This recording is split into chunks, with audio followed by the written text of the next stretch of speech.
Hi, Reza. Sean Longstaff, firstly, what's the latest on his foot injury? You mentioned after the Arsenal match that he was off to see a specialist. Yeah, so he went to see a specialist. I think there's a few concerns. There may be some sort of structural damage in his foot. There wasn't, which was good news, but there is a bit of damage to one of the ligaments. So he's being rescanned today, actually, which we hope will show an improvement. It's slightly unclear when he'll be back, but it's not a long-term issue at all. But it's whether we can get him back before the end of the season. How much have you missed him? Yeah, we've missed him a lot. I think I've always said this season, he goes under the radar in terms of what he gives the team, both in terms of tactically, technically and physically. I think he's a high-level player and he's got a really good football brain. So I think we've missed those qualities that he has. But as always, you have to adapt when someone's missing, and I believe we have the players to cover. Just looking at your match day squad from last Sunday, there was no Matty Ritchie in it. Has he picked up an injury? Yeah, Matt's picked up a knee injury. Don't think it's too bad, but I think it will keep him out for the rest of the season. Looking ahead to Leeds then at the weekend, what benefit will it be? Will it be a benefit to you to be playing first this weekend before your rivals in the top positions? Well, I think it's a benefit if you win. It's a negative if you don't. But the early kickoffs, they're interesting things. I think we didn't do too well with the last one we had against Aston Villa, which was a difficult game for us, as we've commented on since. But I think we'll look forward to this game. We know it's going to be a great occasion, great atmosphere. Elland Road's a brilliant place to play. So we'll look forward to that, but we need to be ready for what's going to come. It's going to be an intense atmosphere, as I say. It's going to be a really important start to the game. I think those first 15-20 minutes will have a huge impact on what's going to happen afterwards. Things are very different now compared to your last visit to Leeds. I think you were still second from bottom when you kicked off at Elland Road in January last season, but you went on to get what was a massive result. Looking back and despite everything you've done this year, is that one of the most significant victories that you've had in your just over 18 months in charge? Without a doubt. I don't think you realise at the time how important certain victories are. It was unclear then what was going to happen beyond that game. But I think after that game we went to Saudi Arabia for a really important period of time where we could really consolidate our messages really to the players. But we needed to do it off the back of a win. We were looking for a spark. And I think that gave everyone confidence and renewed belief that we could stay up. I thought we played well in the game, actually. I thought it was one of our best performances at that stage. We defended really well and ground out a really massive win. John just scored a huge goal for us. And we look back now, following what's happened, and go, that was really the turning point. He's only had one match in charge so far, but did you see much that was different about Leeds under Sam Allardyce last weekend?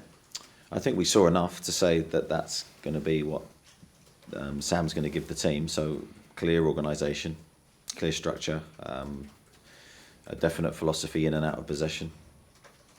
And I think so for us watching it tactically back, you could see the impact he's had in the team in a very short period of time. They're going to be tough to play against. They're going to ask questions of our back four. We need to find the answers to those. Set plays are going to be a big threat. They're going to be very, very potent in that area of the game. So again, we're going to have to be good, as we have been the majority of the season in that respect. So yeah, it'll be I think a totally different test to the one it could have been a couple of weeks earlier. Final thing, we've seen Miguel Almiron 5 times since he came back from injury last month. He's made 1 start, 4 appearances from the bench.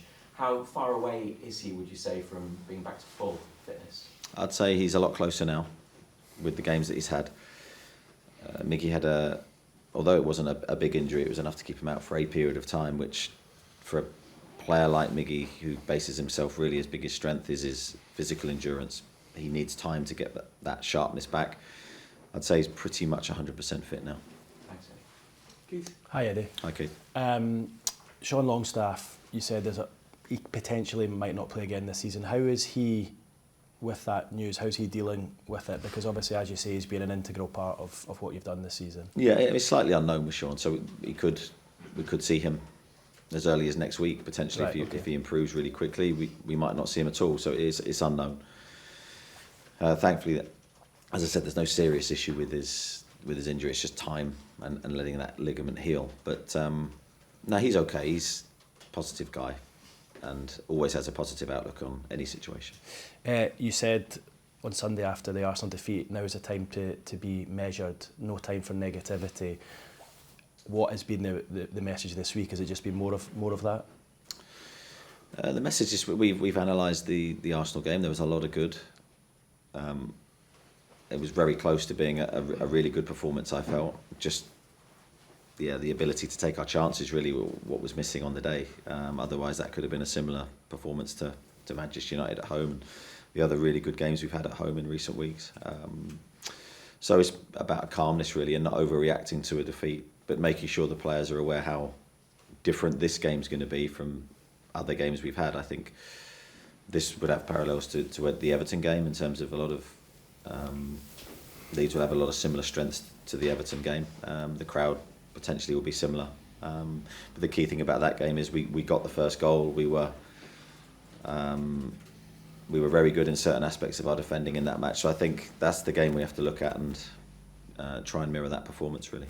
Whatever happens between now and the end of the season, how proud are you, how pleased are you with your squad that you're going toe-to-toe with two of the heavyweights of English football in Liverpool and Manchester United for a spot in the Champions League with just 4 games left? Yeah, I do believe you always need to have a little bit of context to every situation. So we need to, at times, not that I'm a great one for it, but step back and see the season as a whole. The lads have been incredible for me. Every game, bar 1 or 2, they've given me absolutely everything. They've committed. They've trained brilliantly. The spirit is really, really strong. And now we have 4 games to try and consolidate all of that effort that they've given throughout the season and try and achieve a remarkable thing. So that's what we're looking to do. Just keep our nerve, keep doing what we're doing, produce a similar product to what we have done, and hopefully it'll be enough. And obviously no games are easy in the Premier League, but you look at the games you've got left, you've got Leeds fighting for their lives, Leicester fighting for their lives. You've got Chelsea, who is Chelsea, away from home, and I've forgotten what the 4th game is, you're going to have to tell me. Brighton. Brighton, who of course are going for Europe as well. When you compare that to your competitors, do you feel you've maybe got a tougher run in? It's very difficult on paper to ever look at a set of fixtures and predict what's going to happen. I think all Premier League fixtures, when you look at them on paper, are difficult. We just have to do our thing, and that is to try and get some more results. We're capable of doing it regardless of who we play. So really it's going to be in our hands, in our control, not the other teams. I think that's the most powerful way to look at it. On paper, every game is worth something. Both teams have something to play for. And as you say, Chelsea is Chelsea away from home. That's a very difficult game. So, but we're going to try and embrace that challenge and try and attack it rather than fear anything. We've got no reason to fear any team. We haven't done or taken that approach into any game this season. And you played Isak and Wilson up front, not together in the 2, but you played them together, started them for the first time last week. Did you see enough in the 2 of them together that we could see them again between now and the end? Well, they didn't play together. They were on the pitch together, but they weren't a partnership as such. I saw enough from Alex, who played really well. I thought could have scored 2 or 3 goals on another day. To know that again he can play that position. I know Callum in the number 9 role, an outstanding player. So it's something I'll definitely consider. Thanks, Eddie. No problem. Morning, Eddie. Faces on shirt aside this week. Thanks Jason for that, Tindall's. Yeah, it's all right. It was nice to see. You look good. Look decent. I actually quite liked it. Yeah, be in the club shop by next season probably. So, Jason Tindall been in the news the last couple of days or so. Have you managed to have a chat and a laugh with him in the last 24, 48 hours? And how aware is he that he's become almost a cult hero? Can we call him at Newcastle United? Yeah, it's a funny one. I've spent the last half an hour laughing with him about certain things and certain things he's been sent. It's crazy how the internet and social media can sort of create these things.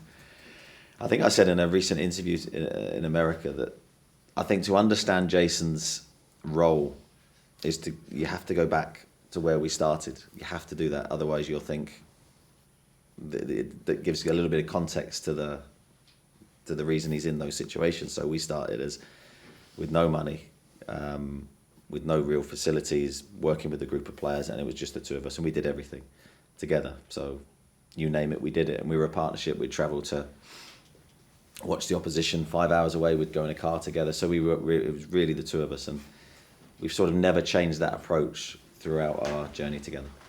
Let's focus on the football.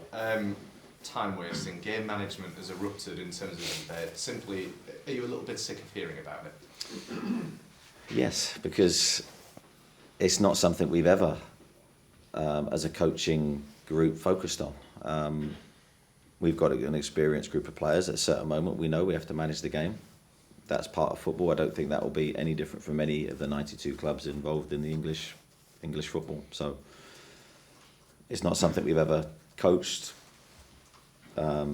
We actually always encourage a high intensity performance from our players. So whether that's quick restarts, high intensity in terms of our passing, the way that we play. So yeah, it goes against how our team play. Whatever happens in the remaining 4 games or so, in modern day Premier League terms, how big an achievement is it for a team, for a club, to go from 19th, second bottom, to 3rd within a year? Yeah, I'd say it's a very difficult thing to do. Now, we've been part of that journey, so we've seen it at first hand. We've lived the experience, and it's been it's been brilliant and incredible to be part of that. But it means nothing at this moment in time. As I'm sat here with 4 games to go, we have to finish the job that we've started. Obviously, football's a business. Players will be moving in, players will be moving out this summer. But in terms of what this squad has achieved, how much does this squad deserve to achieve something tangible by the end of this season, before maybe it gets broken up ever so slightly, and that in terms of the Champions League? Yeah, I mean, nothing would please me more for the group, everyone connected with the squad, the coaching staff, everyone to achieve something really memorable together. I think naturally when you go from season to season, there's always change. There has to be change. I don't think this season will be dramatic change. I've said that previously. It'll be very, very subtle, because I do believe the majority of the squad deserve the opportunity then to hopefully experience what the next season will bring. You talked about the atmosphere, the intensity at Elland Road that there will be. Newcastle, of course, are used to that in a home setting at St James's Park. How adept, if at all, does that make a team in terms of dealing with a white-hot atmosphere on the road when the shoe's on the other foot? Yeah, well, I think the experience helps. I think it's all the same thing. It's just not with, the noise isn't with you in that occasion. But I think it makes our players robust enough to deal with it. Hopefully we're composed enough to play our game and not get caught up in their emotion. I think we need a different mentality going into this match than we would do a home game. But it's still a game of football, and you still have to do the right things to try and win it. Just finally, David Moyes said that if West Ham were to get to a European final this season, he'd dance. What are the chances of seeing Eddie Howe producing a few moves as Newcastle at their top 4? Well, I'd like to see David do his, so I wish him all the best. Let's focus on his moves rather than mine. Top man, thank you. Eddie, you said you've got 1 game's worth of evidence of Big Sam in charge of Leeds, but it is just 1. It's unusual for a team to change maybe this close to the end of the season. And also perhaps Sam's style is a bit more nuanced than the Big Sam caricature. So does it present a bit of a challenge at this stage of the season to have only that sort of 90 minutes of evidence? But I think we have historical evidence of how Sam plays as well. I think you look at his teams down the years, they've always been very, very difficult to play against, and they've always had a clear way of playing. So we've gone back and looked at certain things, and there'll be no surprises, I don't think, for us in terms of what's going to come. Now playing against that and trying to find ways to beat that is always the difficult part, but that's what we've tried to do. You're in this exciting position with 4 games to go. It's where the club wants to be competing for things like this, but does it change the way that just the week is, the way everyone feels? Is the air heavier when you've got these huge important games with this much consequence? I think the air should be lighter, not heavier. I think we're excited. I think that has to be our emotions. We're looking forward to the challenges ahead. We're not in any way, I don't feel the players are daunted by it. I've seen them train this week again. It's been very, very good. Players seem mentally in a good headspace. So we're approaching it with a view of what we can achieve rather than worrying about any consequences. Eddie, back in 2016, along with Sam, you were touted as a candidate for the England job. How did that feel at the time? I can't remember really. I think I'd say, without remembering it, I'd probably say I felt I shouldn't maybe have been in that frame at that stage of my career. I felt I had so much to achieve and experience before being elevated to that position. So speaking honestly, that's probably how I felt. But it's always a compliment, and you always take it in the right way. That it must mean you're doing something right in your job to be elevated to those levels. How have you developed as a manager in the 7 years since then? I think every year, well, no, I say every year, probably every week, you're learning something new in this role, because the demands are so high that you're pushed and stretched, that I think the best learning for management is to be in it. And when you're in it at this level, you learn so much all the time. And so I would say then, because of that, 7 years on, I'd love to think I'm a much better manager. But I always say the players are the judge, not necessarily me. I can sit here and say I am, but the players might say different, especially the ones that have experienced me then and now. But I do think you do evolve quite quickly in management, and I think you have to stay current. Miles? You mentioned Matt Ritchie there may miss the rest of the season. He's been ill for quite a long time now. What are your thoughts on his future? I guess he's a player who will want to be playing week in, week out. Yeah, I think Matty still has a very strong desire to play, and I see that with how he trains. His personality around the place is very positive, but he's high energy. You know, Matty's got a lot of energy to give. He's controlled himself and managed that energy brilliantly this year. He has trained harder than probably any other player, because that's his expression of that energy has come then through his training, because he's not played regularly for us. I've said many times he's been hugely important behind the scenes. He's a really good role model for the younger players to look at, of how to conduct yourself, how to act. And he's used his leadership really effectively for us this year. I would love him to continue his journey with Newcastle next year, but that will be conversations to take place before that happens. And any fresh injury concerns come out of the Arsenal game? Other than the ones you mentioned? No, I don't think any fresh ones, no. Oscar? Eddie, on Jason and his newfound social media fame, you said in that interview with the American broadcaster that you encourage him to be that way on the touchline. You able to elaborate a bit? What do you mean by that? Well, I've always said when we first started to work together, it was a case of I will focus purely on the football, on our team, on the opposition, and try and think tactically and intelligently. Obviously, I have to deliver the half-time talk, and I have to be very strategic, I feel, in my thinking, and being emotional doesn't necessarily help that clarity of thought. Whereas Jason has his eye on other things, as does Stephen Purchase and Graham Jones and Simon Weatherstone. So the coaching team all have different objectives. If we're all looking at the same thing, it's not really helpful. So Jason has his roles and responsibilities, and he delivers them very well. He's nicknamed Mad Dog, is that I have heard that, and I have started calling it myself. So we have good fun in the coaches' room about all these things. I'm not, as I said, I'm not on social media, but I get sent a few things. And the account doing the rounds is called Jason Tindall desperately seeking to be the centre of attention. I've got to ask, does he like the limelight? He's a good-looking guy, so when people take pictures of him, I think he gives off a good smile. He is an energetic personality. He is definitely more extrovert than I am, but that's why we work. But as I said, at his core he's a serious coach, and he wants to help the players, and he wants the team to be successful. Thanks, Oscar. Luke? A lot has been said and written again about your approach to games. I don't know if you've seen Sam Allardyce's comments, but he was once again asked in his press conference about your time wasting and game management and dark arts, and he sort of rubbished it. I know you sort of touched on this, but how do you feel about this now? There's been a lot of people talking about you in a negative light, including opposition managers. Well, it must, yeah. For people to talk about us in such detail about this phase of play, I find interesting, because it's not something we focused on. So there's a lot of talk about something we haven't encouraged, which I find quite bizarre, really. I think Sam mentioned yesterday in his press conference, I got sent a couple of things he said, and I thought he came across really, really well, because he said everybody does it. And at the end of the game, when you're winning a game, of course everybody manages the game. You'd be foolish not to. But I think that comes from the players' experience. That comes from the players. We've got some really experienced guys that play at the very highest level, and they want to win. And we want to win. So we'd encourage everything we do within the rules to try and get over the line. But in every other situation, we're trying to play the game at an absolute fast pace, and we want to entertain. So where all this mystery comes from is beyond me, really.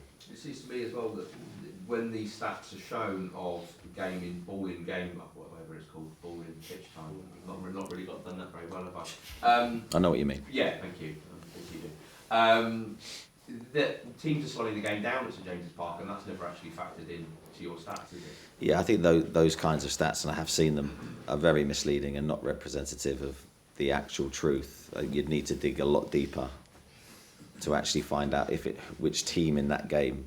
I know at the end it's the Newcastle stat, but we're playing the opponent, and the opponent has a way of slowing down. Every team that comes to St James's Park will slow the game down, especially early on, and then depending on the scoreline late on as well. So our games at home are frustrating for us. Away from home, I think, look at our results away from home recently. We've tried to entertain. We haven't tried to slow the game down in any way. So if you actually watch the games, you'll see a true representation of us. I'm maybe too old to use this phrase, but do you think you've got people a little bit rattled in the Premier League now, that you are seen as a direct rival for these big rivals? Well, we hope to be that. We hope to be a nuisance for all teams. We don't want to be nice to play against. But we do want to, as I said, I think Newcastle fans would have enjoyed seeing their team play this year. I don't think they'll be looking at it going, come on, get the game going. And that's all that matters to me, is what they think, really. Thank you. Jordan, just reflecting on the brilliant season you've had, would there be an element of disappointment now if you were to miss out on the top four?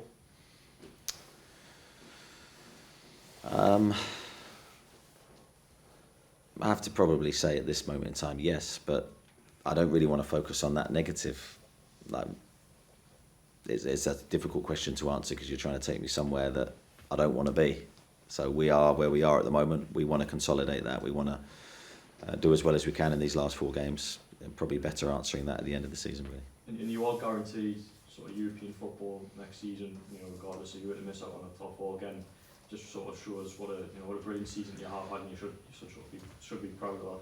Yeah, and I think when you look at that as a statement, you transport yourself back to the start of the season and go, we will guarantee European football the following season. Would have been, wow, that's incredible, and nothing more than the Newcastle deserve, but the supporters deserve that experience.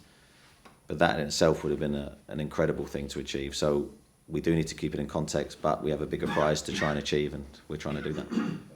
Simon? Hi. You're so close to doing something remarkable. Are the last few points the hardest to get, just getting over that line for the big achievement? I think in sport that the last bit is always the most difficult thing. And that's why I think it's important that I try and alleviate the pressure from the players. And we've tried to do that in training this week. We've tried to make them enjoy themselves and have some fun, and just switch off from probably the endless things that they will hear. It's about football, and it's about trying to win the next few games. And I think the best way to do that is to enjoy what they're doing. Teams can wobble, and there's obviously mysteries about what being so close does to sportsmen's brains. Is switching off the main thing? Like, you don't get involved in the arithmetic and just relax. Is that what you've done? This week? To an element, yeah. To try to have relaxed the players, not think too much. I think that sometimes in sport, the more you think, the more you can damage yourselves. So play the game. These players have played football all their lives, and they've played because they enjoy it. So let's strip away everything and just try and perform well in our next game. Thank you. Don? when you started out in management, it was on the back of, in the Premier League, Alan White during his time at Bolton. Was he someone you looked up to early on, or admired what he'd achieved? 100%. You know, when you consider I was coming into the Premier League with Bournemouth, so we had challenges to try and establish ourselves in the Premier League, huge challenges. Sam would have felt the same thing going into the Premier League as he did. He did it a slightly different way to us, a different style of play, but it doesn't take away the achievement that he made. He made Bolton and other clubs that he'd been at a place to fear going. No one wanted to go and play there. They had their way of doing things, and a lot of the teams couldn't cope with that. So you admire anyone that can produce that kind of team, and he did it very cleverly. It wasn't luck with what he did. He strategically planned it, and then the players executed it really well. So yeah, fair credit to it, play to him and his careers. You know, again, you look at the clubs he's managed. He's got a great CV. You talked earlier about the Champions League, and you described it as doing a remarkable thing if you would finish in the top four. What was the aim at the start of the season, and had someone told you you'd be in this position at this stage, what would you do? Well, I think I spoke here. I'm pretty sure it was here, and I said the aim initially is to just make sure we're not in a relegation battle this year. After last year and what had happened, we had a really good second half of the season, but the aim was to not get involved in that relegation battle, try and keep ourselves clear of that, and then build a lot of aspects of the team play that we needed to be successful and sustain that success long term. So that was sort of where I stood at the start of the season. And of course then things have just snowballed, and we've done incredibly well, and now we sit where we do.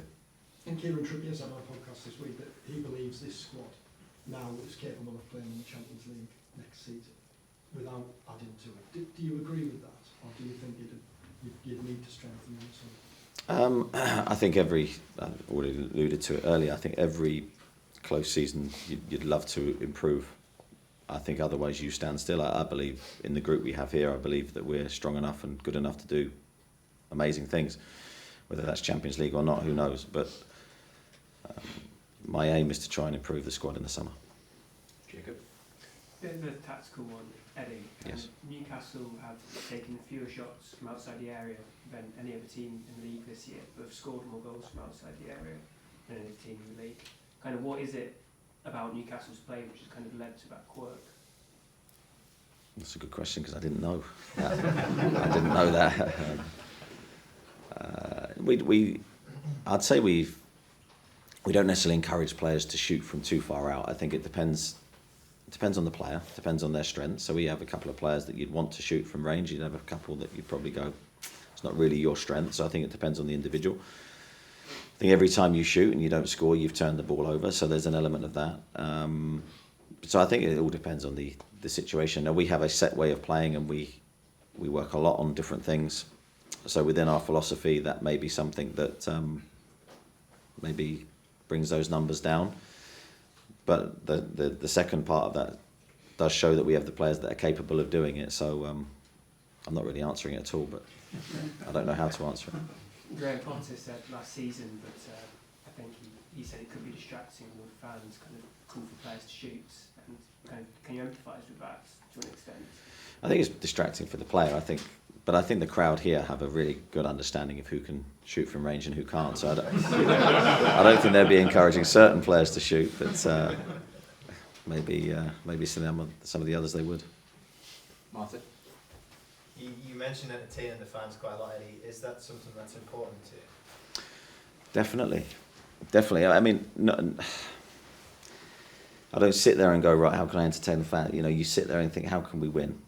How do we win this game? But at the same time, you want to then produce a good product for the supporters to come and go, oh, I really enjoyed today. I really love watching this team. That's important to me in the respect that that's what I would have wanted as a supporter going to watch my team play. I want to see a will to win, loads and loads of things. I want to see the players give everything to try and execute that. They're fundamental beliefs that I think are really important. But do you think it was part of Newcastle's heritage, and therefore did you have to kind of take that on board when you choose the style you're going to play? Well, I think when you come to a football club, you have to understand the history and what the supporters want to see. So I was very aware that I felt I was a good fit for Newcastle because of the style of play that I love to see and I want to produce is in line with what the Newcastle supporters have had in their history.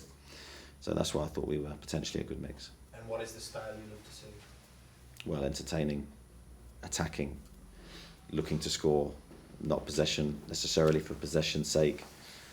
Flair players who are capable of doing the unexpected. All these things I think are embedded in Newcastle's history. I've heard a few pundits and commentators mention end of season fatigue. I just wondered if you thought that. There you go. There we go. I just wondered if you if you agreed with that and. You've distracted me now, Lee. I'm not even taking it in. I couldn't make it up, could What did you find? Dear. Go on, say it again, Lee. End of season fatigue. End of season Is it a fatigue. thing or is it an excuse? Yeah, with these things, I'm never a big believer in fatigue unless it's absolutely rammed down your throat as a player and then you feel fatigued. You know, the way that we train, we try and get the players to peak on match day. So there's a process behind how we train. There's a thought process behind getting the players in peak physical condition. Yes, there's been a lot of games this season and coming towards the back end of the season, but then you're coming to a time of year where the sun begins to shine and everything feels a little bit different in the sunshine, and I think that refreshes the players. So I've got no doubt in the last 4 games we're in a great place physically and we're ready to give our best in these games. And I think when you look at the Arsenal game and what we gave to that match, I don't think there's any fatigue in our players. In terms of Leeds United, we changed manager a few times. There's a lot to be said for sticking with the manager, consistency, continuity, and the position that they're in on the flip side. Yeah. I think sitting here with the manager's head on, you want continuity, you want time, but every club will do what's right for them.